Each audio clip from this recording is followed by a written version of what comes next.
growing weary of running from room to room, practicing one-tooth insurance-driven dentistry? Then stay tuned for the latest episode of The Lionhearted, where Dr. Stephen Rasner will hand you the blueprint for what many call the gold standard of general practice dentistry.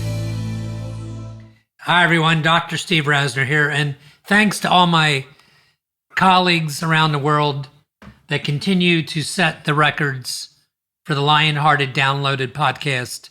Lately, every week and every month has been a new record. And listen, my only agenda is that inspires me, which is why I'm telling you this. So if you like the podcast, tell your friends about it.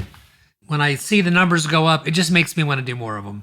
So thank you particularly to everyone around the globe that downloads them, but particularly in the last couple months, United States colleagues in Canada and Germany in particular, and all of you. If there's one from Malaysia that's downloaded, it makes me happy. Some couple dates for you before I have a really good podcast for you tonight. And it's based on these downloaded numbers I review. The 3 dates I want you to know about are September 30th and October 1st. That is the date of the extraction and grafting course, the last one of 2022. It is in the fall. It is limited to 8 doctors. If you have a license in the United States, if you want to make this giant leap in your career and feel totally comfortable in learning and assimilating these skills, please come. You'll be very, very happy that you did. Just go online and look at our testimonials. That is September 30th and October 1st. On October the 14th, I am hosting Rich Miron and Ihab Musa, who are two of the premier periodontists and researchers in the industry today. I mean, just go Google them yourself. Rick Miron, M-I-R-O-N, Ihab Musa, M-O-U-S-S-A, or go on Instagram for him. He is quite a star. I've taken them both before. Here's what they'll fill you in on. All the unknowns you may have on where to graft, what membranes to use, a really broad spectrum of information, particularly in that department from Miron. Ihab Musa goes into very specific techniques with regards to soft tissue grafting, hard tissue grafting. I mean, look them up yourself. I only bring in the most popular and informative speakers, or I don't bring anybody in. I only do this every couple of years. And then the last date for you is November 18th and 19th, and that is for the live implant course. Let me just tell you this. At the last implant course, we had dentists there who had never placed an implant clinically. They had taken didactic training, which you have to have some level of that to take this course. There was, I think, 2 had never placed an implant. And there was 2 more that had placed less than 20. So I don't want you to think that it's all just advanced. That said, you're going to request in your application exactly what you'd like to experience. Maybe you'll tell me freehand implants, immediate extraction and placement, guided implants. You know what we did in the last course? Besides 60 implants scattered amongst 8 doctors, we also did a pretty significant free gingival graft, an internal crestal sinus lift approach, a lateral sinus lift approach, and 2 incisive canal enucleations and grafting, which from afar you would say, oh my God, that sounds amazing, scary. It's actually very easy. You just need somebody to show you step 1, step 2, step 3. I'm not going to teach you or get you into something that's going to get you into trouble. I mean, it's a great responsibility that comes from running this institute.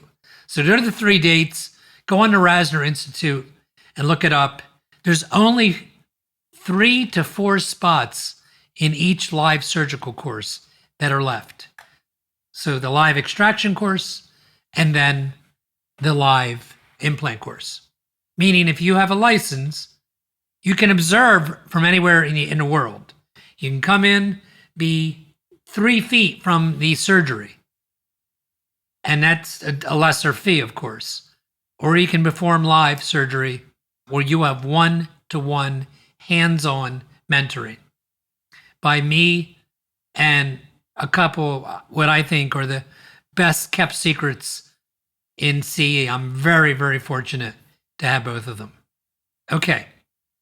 I want to go back to one of the more, you know what would you guess in the last 6 months have been the most downloaded podcast?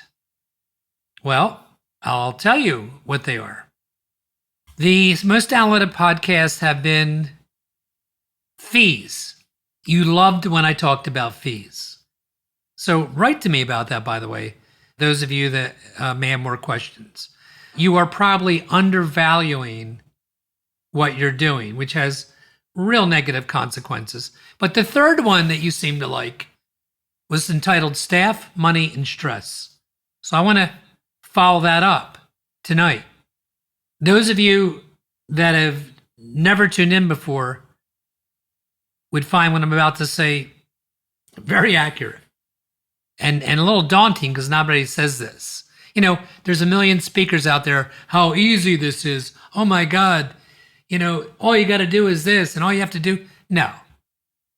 Reaching the highest potential as a general dentist, or to be quite honest with you, a specialist, is littered with potholes that can, and challenges that can really wear you down.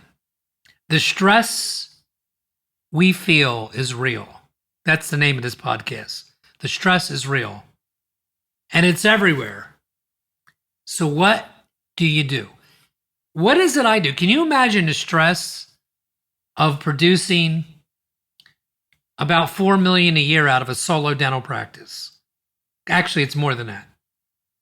Now, I have 2 practices, and the other one does about $1 million. But the one I'm in does, well, last year did 4.3. So how do I manage that and not go crazy? And I've thought about it, and I really, as I'm trying on every one of these podcasts this year, to give you stuff that literally you can say, hey, here's step 1, step 2, or here are the 5 factors that Raz said to try. So here's what they are. Here's how you manage the stress. And it is, look, is it stress? Yeah, it's stressful even if you don't do Lionhearted type of dentistry. For a multitude of reasons. It's insurance driven, which is toxic. It's underappreciated often by your nucleus of patients. If you're a recent grad, it's stressful to find a quality associateship. It's stressful to know, should I be a GP or should I go into a specialty? The money that you borrowed to become a dentist, just the student loans are stressful. And as I said, which I thought spot on in the last podcast or 2, we get to do all this in this little teeny part of the human body called the mouth. I never even look at it like that until recently. Are you kidding me? Yeah, it is stressful. And then you got to balance that with the rest of your life. Now, here's a 1-minute background on me. Unfortunately, I did not excel at the University of Pennsylvania when I graduated in 1980. I wanted to excel, but I didn't. And I've told the story before. I was a psych major as an undergrad. I took the minimal sciences to get into dental or medical school. I remember it vividly. There were 8 courses. A year of calculus, a year of physics, a year of bio. You know the courses, a year of chem. But I didn't take histology, physiology, microbiology, and all the things that we ended up taking and had to take as a dental student. So I got blown out the door. I hung on by a thread that first year. And yes, we got more and more dental as we got into the clinic. I'm pretty sure I excelled, but it was too late. Penn was full of very talented students. I ended up in the back of the class. I get no GPR's offers. My only offer I had was my father's practice, who was a very good dentist, but I wouldn't call it a modern day practice back in 1980. Not even close. When I tell you this, I'm not kidding. He had a pump, not electric, to pump up the chair so it would go up. Of course, he stood. I'm not kidding you. If I showed you pictures, and that only lasted 3 years, and I built my first office. The point is that set the ground for a very, very stressful beginning. So let's flash forward 42 years. What would I recommend? What would I tell you? Well, I would tell you exactly what I've done. Number one, and some of this I've touched on in the last couple weeks, but I put it together for you, and I need you to examine whether you're doing this. Have a prepared staff. We'll go back to last 2 podcasts I did.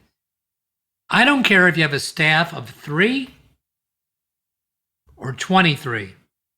You must find the time to either teach them the multitude of skill sets that they need to learn to make your life easier, or have a master assistant on staff who could help you do that.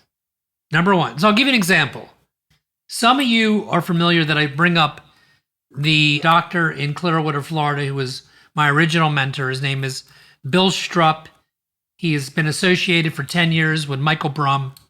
By the way, and they don't even know I'm saying this, they give a 2-day course in October on the East Coast, and they give a 2-day one, I believe, in November in San Diego. And it's all about crown and bridge and all the materials you need and how to treatment plan. And he breaks it down.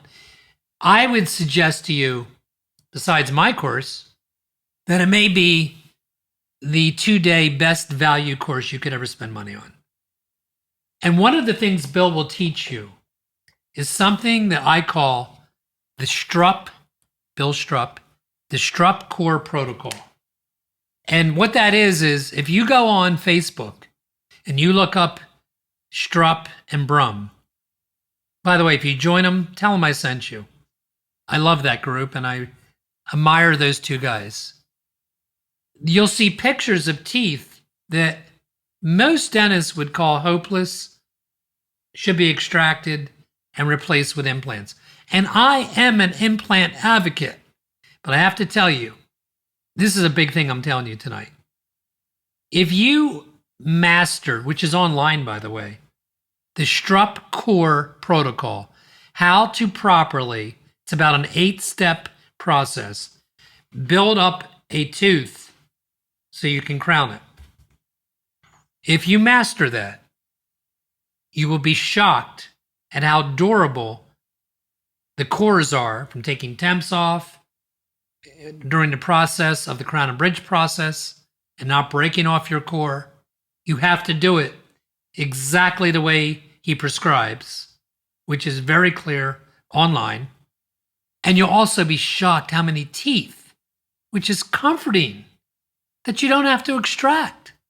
There's no way verbally I can communicate to you the teeth and it just infinite number of examples that not only he uses, but the group will post pictures of teeth that they Strupp core. Well, that procedure is known better by my dental assistants than mine. So what do I mean? Everything is out when I go to do that procedure. On the few occasions that I use a post and core, obviously I always cover the gutta percha with zinc phosphate. I never skip steps.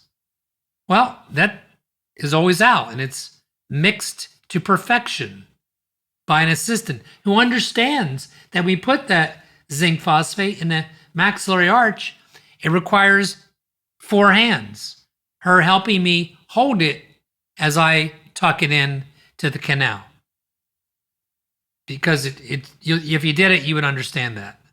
Every procedure that we do, whether it's endodontics, implant dentistry, guided implant dentistry.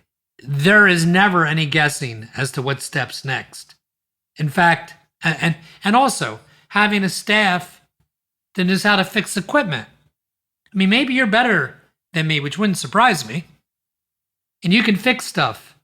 I don't have time or desire, by the way, but I have a team that I took the time to make sure they were trained by either myself, a repairman, or someone to maintain the office. So we don't have downtime. So having a prepared staff. Next, delegate everything that you are legally allowed to delegate. Everything.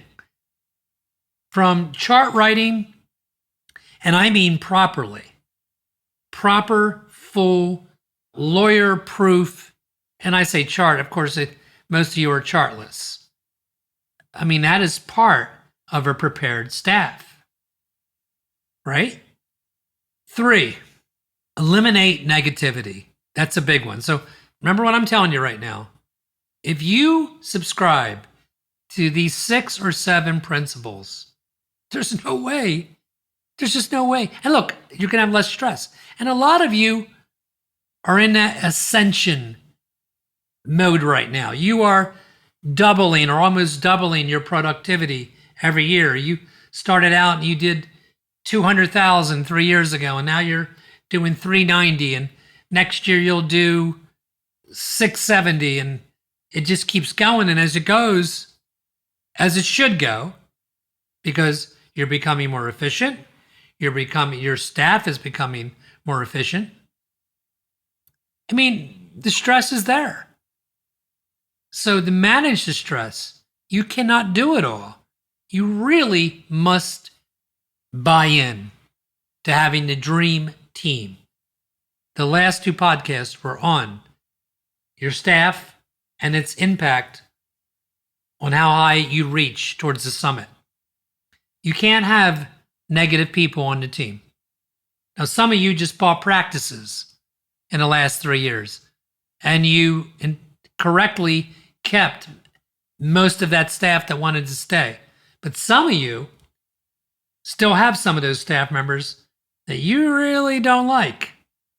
They are negative baggage that came with the prior practice. So let me tell you what to do. Here's a trick.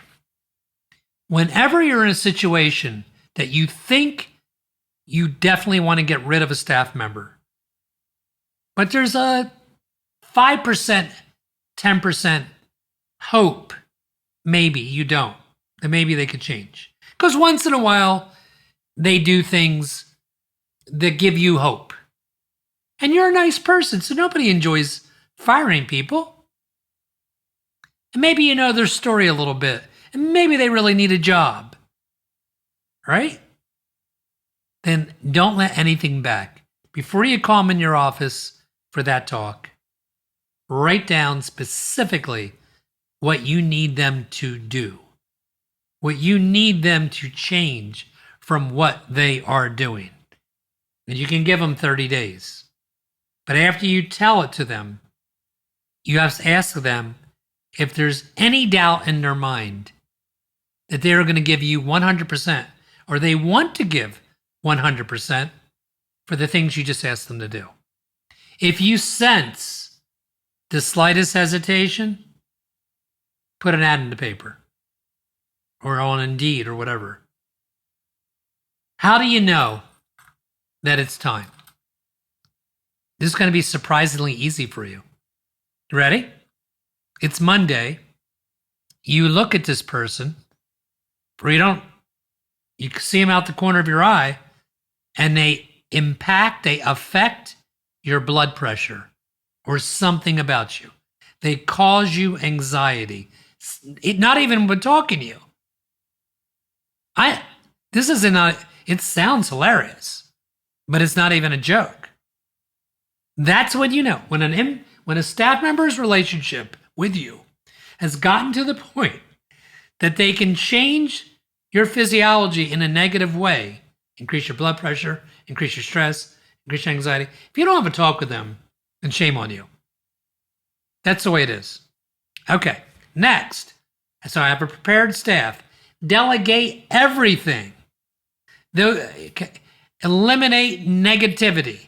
And that could be in any department. Maybe you have an insurance person that you rarely talk to, but you're scared to talk to them because every time you talk to them, it doesn't go the way you had envisioned in your mind. So it doesn't even have to be clinical at all. It could be any person that fills that definition I just gave you. This next one, you're going to say, how can I do that? You should have not a bare covered staff in terms of barren, but a extra staff. You should have an extra body that's floating around that can do cross activities. And if you're starting out, that would include clinical and front desk. It would absolutely include that. At one point, this person's going to either end up at the business part of the office or the clinical. But at some point, they enter your office, they answer the phones, an extra voice. So they're not making a ton at this entry position. They may turn over rooms, sterilize instruments. They may come to you a year into it or 6 months into it and says, hey, would you be supportive of me getting an x-ray license? And if they demonstrated competency in the things you had asked them to do, the answer would be yes. Or maybe it would be a business request for them to take a step up. I got to tell you something. There's somebody working for me right now, and she doesn't watch this, I don't think. She was a gopher. I mean, I have two offices. So, and we're not chartless yet. Sorry. Sue me.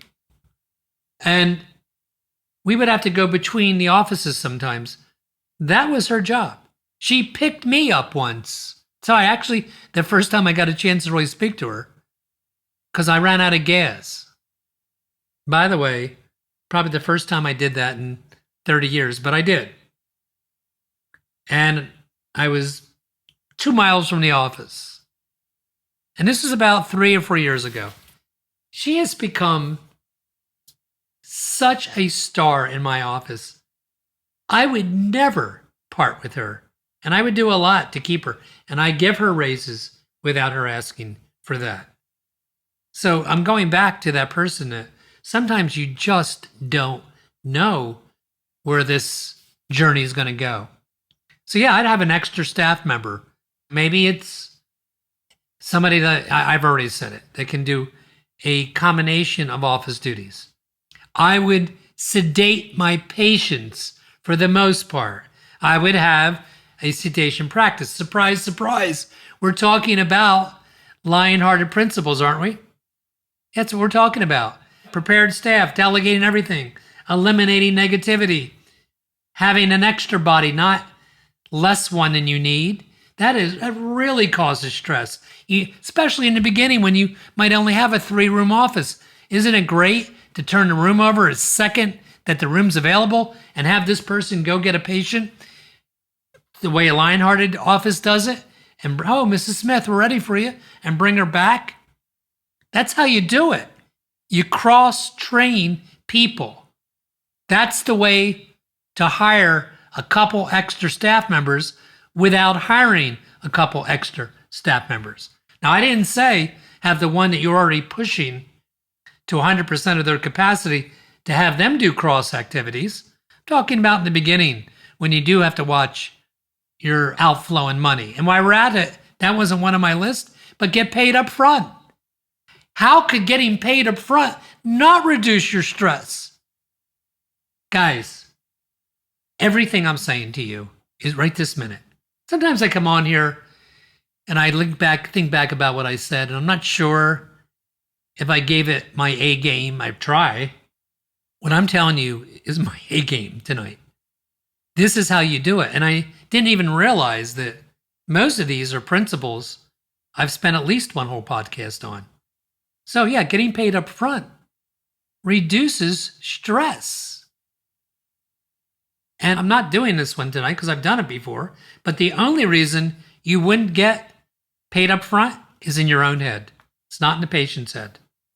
So sedate your patients. Get paid up front. Give an extra time for every procedure you do. But charge right. You get me? If you're scared, now look, if you get out of school and you're the one listening tonight and you haven't done any of Lionhearted core principles, you haven't even really started your CE journey, you're not sure if you have the right staff.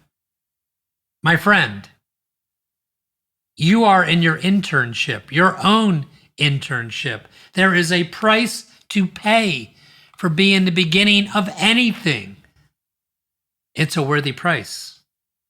It's a worthy price to constantly self-assess where you're at on this map I'm laying out for you and pay the price of meetings, training yourself, training your team. I still do it. I still do it to this day. If you want me to send any of this to you because you're driving, you're in the gym, and you don't want to go back and reread it or re-listen to it, it's very easy. I'll send this to you. The title is called Distress is Real. It's everywhere, so what do you do? And I've listed for you 6 things at this point. And as I'm reading to you, I want to elaborate, but I don't want to elaborate because I want you to think about them first. From eliminating the negativity to having a part-time extra staff member when the office is busy. And right now you're thinking, where would I get that at? Remember what I always tell you. Leap and the net will appear. When you have an earnest reason why you're going after a change and you give energy in that direction, things happen always that tell you you're on the right track. You may advertise for 1 or 2, 3 weeks and get nothing, but you'll get somebody. And I don't know if the first one will be the right one, but you'll feel less stress.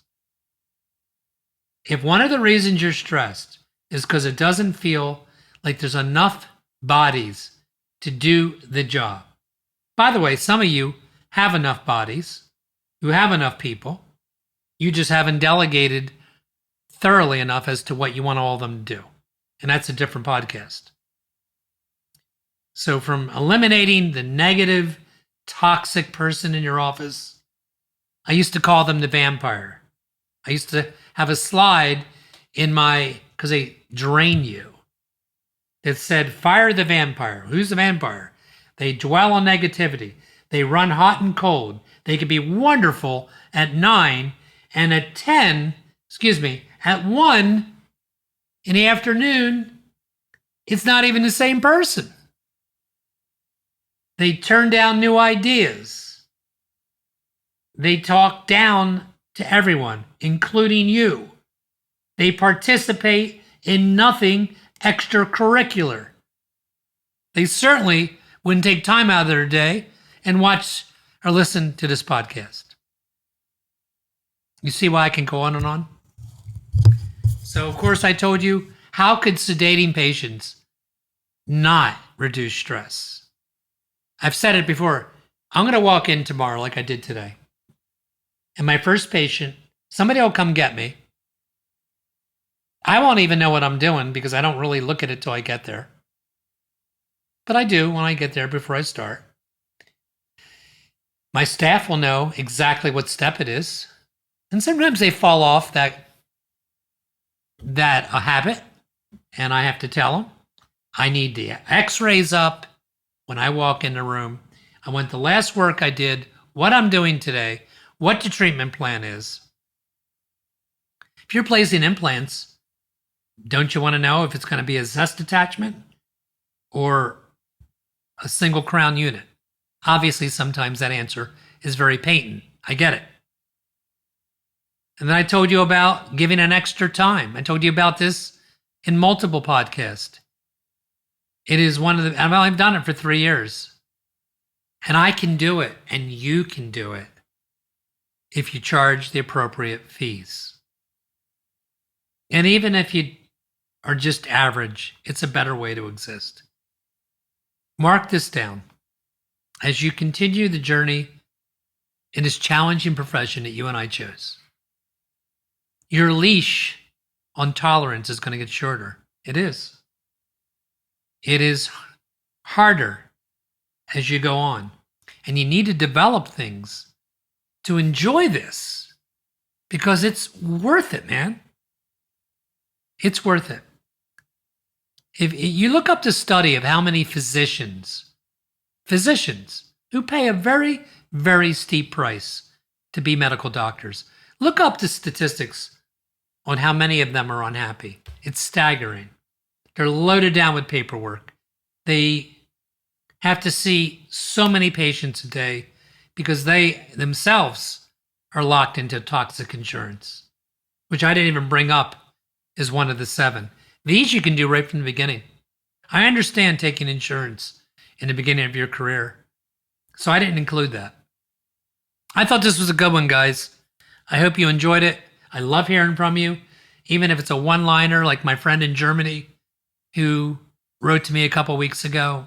Made my day. You know who you are. Thanks, guys. See you next week on The Lionhearted.